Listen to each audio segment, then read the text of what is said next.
मालवण राजकोटमधील शिवरायांच्या हातात तलवार देण्याचं काम पूर्ण झालेलं आहे। शिवरायांच्या पुतळ्याबाबत पर्यटकांमध्ये उत्सुकता निर्माण झाली आहे। तर शिवरायांच्या या पुतळ्याचं काम जवळपास पूर्णत्वास आलेलं आहे। राजकोट येथे छत्रपती शिवाजी महाराजांचा पुतळा उभारला जातोय। आज मी तुम्हाला दाखवणार आहे की हे जे मालवणचा सिंधुदुर्ग किल्ला आहे आणि त्याच्या बाजूलाच कशा पद्धतीने हा छत्रपती शिवाजी महाराजांचा पुतळा उभारला जातो तो आपण पाहताय।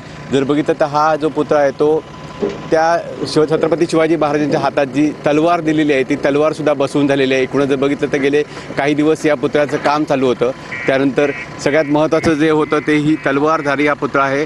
जर बघितलं तर हा पुतळ्यामध्ये त्या हातामध्ये कशा पद्धतीने तलवार दिलेली आहे ती आपण पाहताय। त्यामुळे हा अगदी गगनभेदी जो छत्रपती शिवाजी महाराजांचा पुतळा आहे तो आता जवळजवळ पूर्ण व्हायला आलेला आहे। गेले कित्येक दिवस या पुतळ्याचं काम सुरू होतं।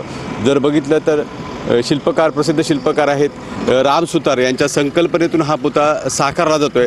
1 मेला या पुतळ्याचं काम पूर्ण झाल्यानंतर हा पुतळा लोकार्पण केला जाणार आहे। विकास गावकर, TV9 मराठी, सिंधुदुर्ग, मालवण।